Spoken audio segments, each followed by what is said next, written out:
देखिए, जो anti cattle slaughter act का नाम लेकर जिस तरीके से जो स्लॉटर हाउसेस को सील किया गया है गुलबर्गा में, ये इन इटसेल्फ इज़ लाइक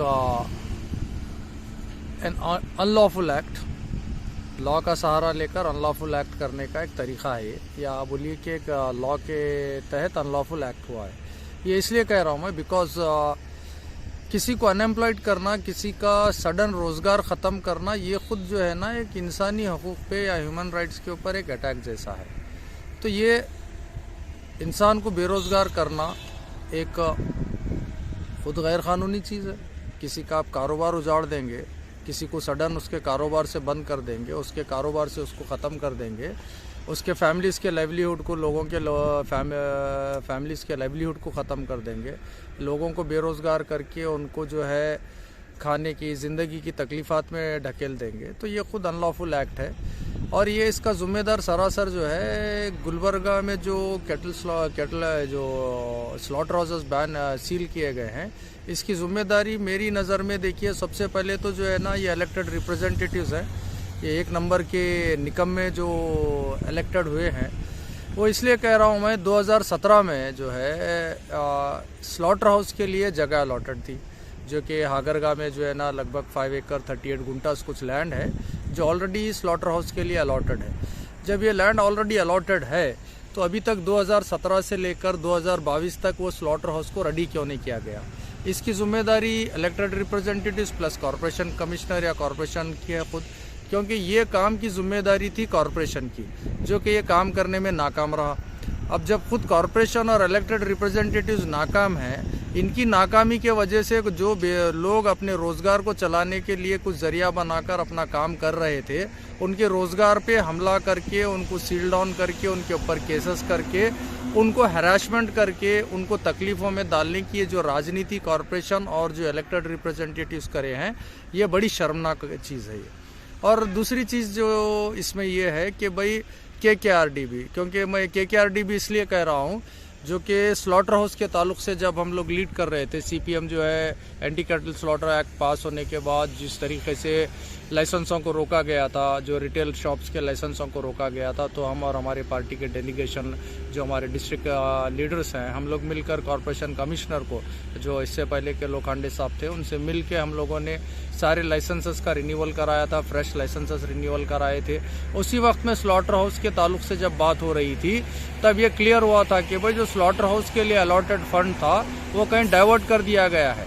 जो रिस्पेक्टिव MLAs हैं गुलबर्गा के, ये लोग जो स्लॉटर हाउस का फंड था कहीं और डाइवर्ट कर दिए। वो फंड नहीं रहने के वजह से जो है ये स्लॉटर हाउस का काम नहीं हो रहा है। आज वही नतीजा हुआ है कि ये इलेक्टेड रिप्रेजेंटेटिव्स का मिसमैनेजमेंट ऑफ फंड्स वो आके आज किसके ऊपर तकलीफ दे रहा है? ये जो एग्रीकल्चर वर्कर्स हैं, जो मीट ट्रेडर्स हैं, ये लोगों के लिए आज एक पनिशमेंट का काम हुआ। जुर्म करे कोई और सज़ा भुगत रहे हैं कोई और KKRDB का जो मामला है, KKRDB जो है पुलिस डिपार्टमेंट को कार गिफ्ट कर रही है, बोलेरो गिफ्ट कर रही है। तो ये कुछ यूँ समझिए कि भाई एक स्कैम करने का एक नया तरीका है। सबसे पहले KKRDB बना क्यों? KKRDB बना कल्याण कर्नाटका रीजन, हैदराबाद कर्नाटका रीजन के सोशो इकोनॉमिक डेवलपमेंट के लिए बना। पुलिस को मॉडर्नाइजेशन करने के लिए नहीं बना है KKRDB डिपार्टमेंट। और ये जो पुलिस को मॉडर्नाइजेशन के नाम पे व्हीकल्स देकर जो बजट का मिसयूज़ करना है, ये भी जो है ना ये ज़िम्मेदार है। जो ये रीजन में जो गुलबर्गा के लिए एक मॉडर्न स्लॉटर हाउस बनना था, अगर वो फंड KKRDB सीरियसली इन्वॉल्व होके KKRDB के फंड अलॉट करके अगर वो स्लॉटर हाउस बनाती, तो आज तक स्लॉटर हाउस बना हुआ रहता था और ये एग्रीकल्चर वर्कर्स को ये कोई तकलीफ नहीं रहती थी और ना कोई डिफ़िकल्टी या परेशानी होती थी। और आज जो जिस तरीके से इनके अचानक रोज़गार ख़त्म कर दिए गए हैं, तो मेरा ये सवाल है, इनके पास अल्टरनेट क्या है? एडमिनिस्ट्रेशन हो या गवर्नमेंट हो या इलेक्टेड रिप्रेजेंटेटिव्स हो, अब जो हज़ारों लोग बेरोज़गार हो गए, इनके लिए अल्टरनेट अरेंजमेंट क्या करें हैं? जब आप आके एक्शन कर दिए, सील डाउन कर दिए, इनके कारोबार ख़त्म कर दिए, तो इनके लिए अब दूसरा ज़रिया क्या रखें या अल्टरनेट प्लेटफॉर्म क्या दिए हैं ताकि ये लोग अपना रोज़गार चला सकें? अपना रोजी रोटी कमा सके, अपने घर गृहस्थी की, अपने बच्चों की जिम्मेदारी उठा सकें। इसके लिए क्या कोई अरेंजमेंट किया है एडमिनिस्ट्रेशन हो या गवर्नमेंट हो? ये नालायक और निकम्मा गवर्नमेंट और एडमिनिस्ट्रेशन जो है ये वन साइडेड एक्ट करके वर्किंग क्लास को मेहनत करके खाने वालों पे जुल्म कर रहे हैं। और रहा सवाल दूसरा, बहुत सारे सियासी जो है कूद के अपनी बात कर रहे हैं बड़ा उछल उछल के। सबसे पहले तो ये नालायक जनता दल को जो है बीच रोड पे निकाल के लोग जलील करना चाहिए। अगर ये जेडीएस गवर्नमेंट जेडीएस जो है सपोर्ट नहीं करती बीजेपी गवर्नमेंट का, तो लेजिस्लेटिव काउंसिल में anti cattle slaughter act pass ही नहीं होता। आप उठा के देखिए, आप बसवराज होराटी जो इनका चेयरमैन बना हुआ है जेडीएस का, ये बनने के बाद जो एंटी कैटल स्लॉटर एक्ट पास हुआ, ये उसकी राजनीति है जो आज आके गुलबर्गा में एंटी स्लॉटर हाउसेस बंद हुए हैं।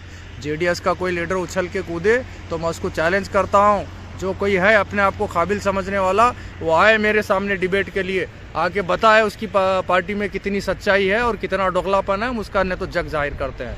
क्योंकि आज भी जो चल रहा है लेजिस्लेटिव काउंसिल, जेडीएस और बीजेपी का अलायंस है, ये दोनों अलायंस मिलके जन विरोधी, कारोबारी विरोधी, ये जो नीति, किसान विरोधी नीति के कानून जो पास करके लागू करे हैं, ये लोगों की राजनीति है, ये षड्यंत्र है।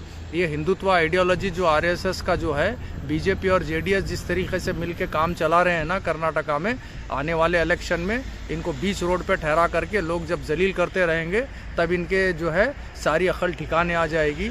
और हम क्लियर कह रहे हैं, अगर फौरी तौर पे कोई अल्टरनेट अरेंजमेंट नहीं होता है स्लॉटर हाउस के लिए, एग्रीकल्चर वर्कर्स जो हैं, जो कि मीट ट्रेडर्स जो हैं, जो एग्रीकल्चर वर्कर्स में आते हैं, all India agriculture workers union इनके लिए फिर मुहिम छेड़ेगा। और गुलबर्गा कॉरपोरेशन, सिटी कॉरपोरेशन जो है, इसको हम ऐसा घेराव करके ऐसा तालाबंदी कर देंगे इनका कि जब तक फिर स्लॉटर हाउस का अरेंजमेंट नहीं होता इनको ऑफिस खोलने नहीं दिया जाएगा। हम ये बार बार कह रहे हैं, आप किसी का रोज़गार इस तरीके से ख़त्म नहीं कर सकते, मेहनतकश लोगों को इस तरीके से बेरोज़गार करके उनको तकलीफ़ों में नहीं ढकेल सकते। आप इस तरीके से रोज़गार ख़त्म करके लोगों को भूखमरी की तरफ ढकेल नहीं सकते। ये इंसानी हुकूक पे हमला है, ये ह्यूमन राइट्स के ऊपर हमला है। हम इसलिए कह रहे हैं, कान खोल के सुन ले गुलबर्गा एडमिनिस्ट्रेशन और ये गुलबर्गा सिटी कॉरपोरेशन और ये जो गवर्नमेंट बैठी है जेडीएस बीजेपी की जो कर्नाटका में, ये अपनी कान खोल के सुन ले। अगर फ़ौरन जल्द से जल्द विद इन शॉर्ट टाइम, हम टाइम लिमिट भी नहीं बोल रहे हैं, हम short time within 1 week time हम क्लियर कर रहे हैं। अगर इमीडिएट अरेंजमेंट नहीं होता है कुछ स्लॉटर हाउस के लिए, तो हम ये सारे मीट ट्रेडर्स, एग्रीकल्चर वर्कर्स को लेकर इस तरीके से मुहिम लेंगे, गुलबर्गा सिटी कॉरपोरेशन का घेराव करके इनको तब तक इनके ऑफिसों को खोलने नहीं देंगे तब तक ये एंटी स्लॉटर हाउस का अरेंजमेंट नहीं होता है। अगर आपके पास कोई ऑप्शन नहीं है तो आप आइए, आवाम के बीच आइए, वही कमेटी को पूछिए, वही एग्रीकल्चर वर्कर्स को पूछिए कि उनके लिए क्या अरेंजमेंट चाहिए उनके कारोबार चलाने के लिए। हम आपके साथ में ठहर के, हम खुद का एग्रीकल्चर वर्कर्स यूनियन साथ में ठहर के आप लोगों को, कॉरपोरेशन को, एडमिनिस्ट्रेशन को पूरा सपोर्ट करेगा लोगों के रोज़गार को वापस खोलने के लिए। जिस तरीके से आज रोज़गार बंद हुआ है, ये बहुत ही ख़तरनाक तरफ बात जा रही है। अगर लोग बेचैन होकर सड़कों पे उतरेंगे तो इसका जिम्मेदार सिर्फ और सिर्फ म्यूनसिपल कॉरपोरेशन और एडमिनिस्ट्रेशन और इलेक्टेड रिप्रेजेंटेटिव रहेंगे। इसलिए हम दोबारा से कह रहे हैं, ये हमारी अपील समझे या हमारी चेतावनी समझे, फ़ौरन within a week time, 4 से 5 दिन के अंदर स्लॉटर हाउसेस बनना चाहिए। क्योंकि ये कोई जुडिशल इशू नहीं है, ये प्योरली एग्जीक्यूटिव फेलियर है, ये प्योरली एडमिनिस्ट्रेशन फेलियर है, प्योरली इलेक्टेड रिप्रेजेंटेटिव्स का फेलियर है। इसमें जुडिशरी का नाम लेकर, हाईकोर्ट ऑर्डर का सहारा लेकर जिस तरीके से बात कर रहे हैं, ये आवाम को गुमराह करने वाली बात है। हाईकोर्ट जो ऑर्डर दिया वो अपनी जगह सही, इलीगल स्लॉटर हाउसेस बंद करने का है। इलीगल स्लॉटर हाउस जहाँ है वहाँ बंद कीजिए, लेकिन जो स्लॉटर हाउस को तुम 2017 में बनाना था, वो स्लॉटर हाउस आज तक क्यों नहीं बनाए? इसके लिए आज वो स्लॉटर हाउस बंद हुआ है। उसमें किसी की जिम्मेदारी नहीं है, कोई मीट ट्रेडर्स की जिम्मेदारी नहीं है। जो कुछ हुआ है इसकी जिम्मेदार एडमिनिस्ट्रेशन, कॉरपोरेशन और इलेक्टेड रिप्रेजेंटेटिव्स है। इसके लिए हम सीधे कह रहे हैं, within a week time slaughter house का जो इनका अलॉटेड जगह है, इमीडिएट वहाँ पे या कहीं और पे टेम्पररी इमीडिएट अरेंजमेंट करके स्लॉटर हाउस का अरेंजमेंट करके दिया जाए, ताकि हज़ारों लोगों का रोज़गार बचाया जा सके, हज़ारों फैमिलीज़ को भूखमरी से बचाया जा सके और हज़ारों लोगों के घर गृहस्थी के जो उनके तकलीफ़ हैं, उनको तकलीफ़ों से बचाने के लिए, उनके कारोबार को वापस शुरू करने के लिए इमीडिएट एक्शन लेते हुए ये फ़ौरन इमीडिएट तौर पे कुछ अरेंजमेंट करना हम अपील कर रहे हैं जल्द से जल्द अरेंजमेंट करके दिया जाए, वरना हम सड़कों पे इस तरीके से उतर के पूरा सड़कें जाम कर देंगे कि फिर एडमिनिस्ट्रेशन हो या गवर्नमेंट हो अपनी कुर्सियों से हिलने पे मजबूर हो जाएंगे। Thank you.